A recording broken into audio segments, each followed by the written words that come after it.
สบายดีพี่น้องสบายดีสุขุสุขนสมองสุบอนสบายดีงามแรงพี่น้องจ้ะพากันลือกระถึกกันวันดีดาฮาโซนุนโอ้เสียงสวดพากันกินอันยังผงอันกินแบบผิวดีผิวขาวกุตะผิวขาวนี่อ้อยหากว่า12 ปียังกินได้ยังวะไผสิบุยะเนาะมันคล้องแท้อันนี้เป็นน้ำตาลผงอันนั้นก็ผงอันผิวขาวมันก็ใส่กันนิดเดียวมันจะน้ำตาลหลายมันเป็นอย่างมันสารอันตรายเอาซองไปให้เราเบิ่งบ่เอ้าเขาหักเบนซองน้ำลาวที่เราเขากินเนี่ย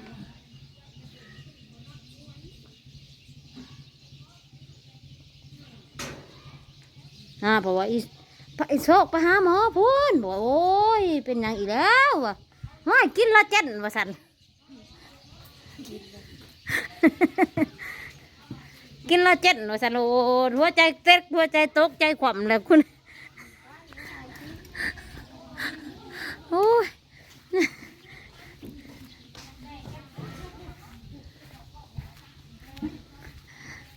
สั่งลุงหาโทษสั่งลุงหาโทษ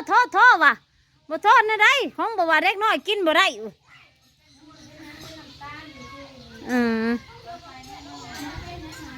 เด็กน้อยกินบ่ได้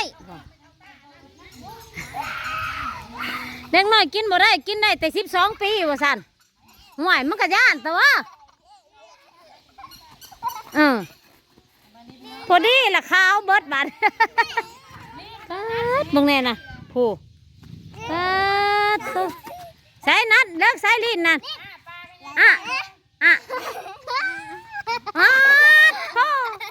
ซ้ำสีขาวป้าโทษยิงแขวอีกคนพากันไปกินแนวขาวผิวขาวสี่สหายบ่ได้กินเนี่ยมาเพราะว่ามาระบบจักถามบอกว่าไปหาหมอเพราะว่าสุกศาลาเพราะว่าสุกศาลาบางทีมันบาดโอ้จุเจ้าอย่าพากันไปกินเด้อบัดนี้เด้อลาบเด้อบัดเด้อไผไปเห็นน่ะเธอ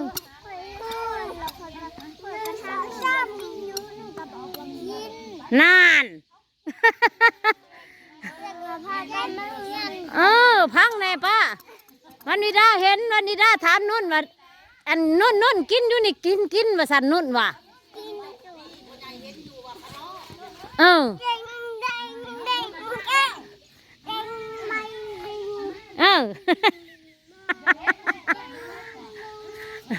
มักซ้ำบักนัดสีขาวบาทนี่ไม่ใหญ่มากป่ะไปสั่งกินนั่นละเจ็ดโอ้ยตายแล้วบาทนี่ฮะหล่นลอยแล้วหัวเข่านี่ว่าพาไปหาหมอน่ะคุมโน้เศร้าเลย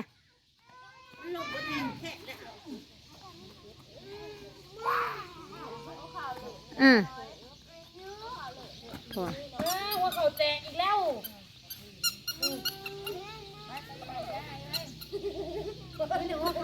พากันไปกินแนวผิวขาวไปหาหมอผลบาวานนั้นบ่มีสารอันตรายมีน้ำตาลร้ายกว่าเอาไปให้อายุให้อันให้จะได้มาลูกให้อายุนี่แน่เจ้าสิว่าเนี่ยอันยังอยากได้เกิมนะมันมากสีนั่นบ่จักบัดไปซื้อให้มันสีน้ำบ่ใหญ่กว่าตีนบ่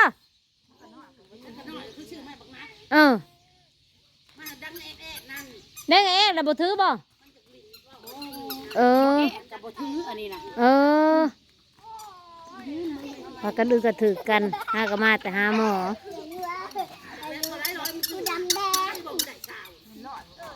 พูดแล้ว50 กูมือนี่สิมีแนวเช้านั่นไม่ใช่จ่องน้ำนะทง1,000 แม่นมันบ่มีแล้วมันบ่มีแล้วอันแนวน่ะป้า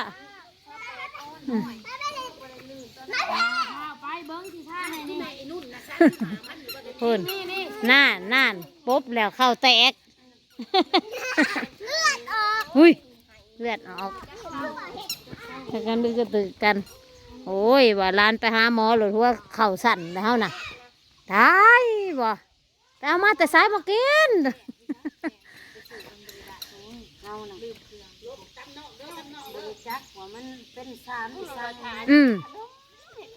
ย่านนั่นเนาะ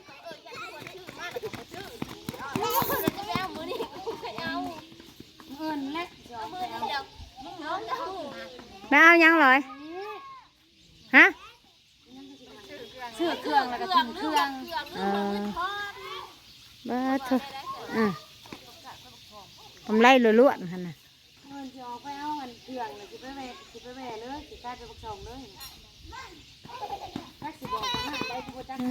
ตัวผู้30ผิวขาวเลยแหละสู้นั่น เอาถามนัดเจ้าก็จะข้าวบ่มันน่ะไม่เท่าแลนเท้านัดมันก็จะข้าวบ่นัดบ่มันน่ะ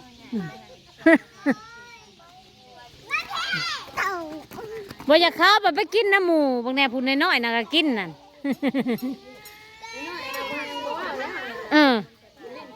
จนลิ้นเขียวหน้าเพิ่นนบเอาเกิบนะบางแน่พูดเอื้อยเอาหยัดเกิบเขาดากพูดเพิ่นก็นบเอาเกิบแล้วเพิ่นกะนบเอาลูกนบเอาทูญ่าเอาบางแน่ยิ้มนะบางแน่น่ะเลยยิ้มมันน่ะเลยยกมืออีกได้พูดเอฟเห็ดลอยอีกเอฟโดนัทเด้อจะเป็นวัตสังค่ะยิ้มลอยอีกได้ยิ้มลอยอีกแน่มายิ้มรอนะพี่แน่มาพี่ยิ้มรอนะตัวสัมสีผิวขาวไอ้นัดจะขาวบ่ลูกฮะนัดจะขาวบ่จังไปกินแนวขาวนะฮะนุ่นนี่จะขาวนะฮะป๊ดเงึกอีได้บุละคนจะขาววันนี้ได้จะขาวอยู่น่ะโชคเด้นั่นเฉพาะจังว่ากันกินได้มีแต่ผู้อยากขาวบ่อยากขาวแต่บางนัดนี่บางนัดมันหักสวมรอยกินเนาะโศกว่าสันโศกปุ่นคอเพิ่นนะจูมันก็มาถอกใส่มือได้แต่มือน่ะเที่ยวถอกใส่มือแหละเรียบ่ถอกใส่มือเลยถอกใส่มือ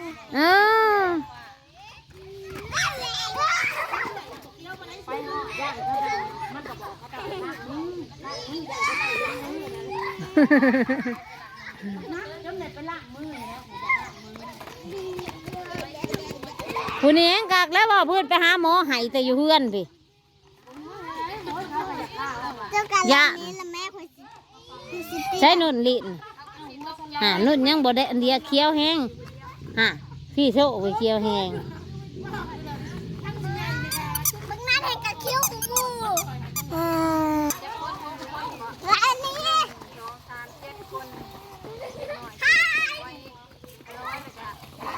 ซาเล้งไปนะ7หัวกำเนี่ยบ่ เขาสิว่า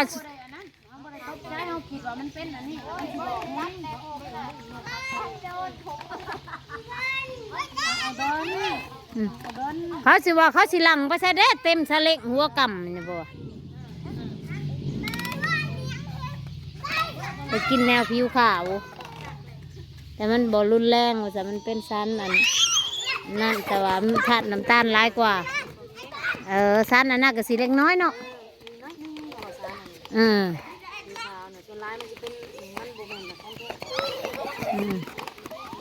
มันเป็นยัง30 นาทีมันหูเรามันกระตุ้นมันเป็นเจ็ดเป็นอะไรนะเอ้ยบ่เฮิงเขาอ่ะเวลา างแน่นอน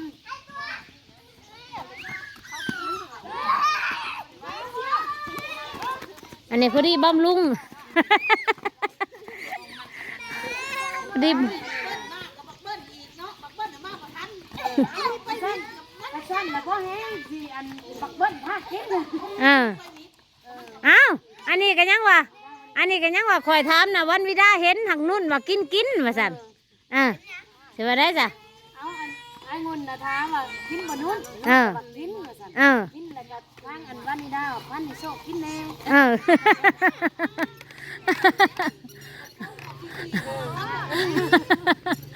พันนี่โชคกินแน่เขาทางงุนของเขาก็ว่าขนมนี่เนาะเขาพันกันกิน สิว่ามันสิแซ่บมันก็สิหวานเลยเนาะโอ้ย โชคกินแน่ เหมือนสะอาด แล้วก็พัน จักที่ไปช้าง จักเองเหมือนมันน้ำบัก บักน้อยๆต้นไหนแห้งนำลาย บักน้อยๆต้นไหนแห้งนำลายมือจะเขียว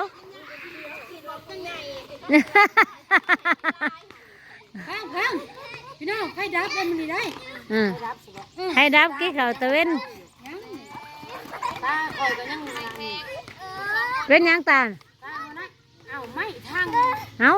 ถ้าจะตาบ่แตกเลือดแล้วก้อนทั้งนั้น เฮ้ยไปอยู่ไปทางใดไม่ทาง เอาตาห้องแล้วนี่แล้วนี่ไปหลังนี้จุกเขาอันนี้ หุ้ย แทงมากรถไม่ตายนะ มือนก็บ่ได้ไร ใครแต่บอกเอาจูบขน่วย นี่อันนี้มันแตกนี่ที่มันอันนี้ตาข้างใน ห้องใช้ ห้องใช้บอลหน้าไม่เอาอันนะเอาเบื่อบ่ ไปมื้อเช้านี่นะ แล้วก็คือความห้องไงเพราะว่าจุกไม่ใส่บอลไม่ก็เจ้าสิบ เป็นน้ำโตแล้วจะเอาเห็ดเพิ่งเพราะว่าช่วงก็เห็ดเพิ่งไปแบบนี้ก็ดอก นั่นแหละหมูแดง ว่าหมูแดงครบ มันก็เป็นตา อันนี้ก็หมูแดงครบ อันนี้เสียโสมอันนี้ไม่ทางอันนี้นะเกือบตาแตก หมูแดงครบผมยุบออกมันก็ครบยุ่งอีกเนาะ ตกหมกตกใจพี่น้องเอ้ยว่าร้านก็หาหมอหรือหัวเข่าจุดสั่นมาแล้วผัดโบเป็นผิดเป็นไผ่ว่าสั่นเด็กน้อยบ่ได้พอเป็นหยังแผดเพิ่นว่า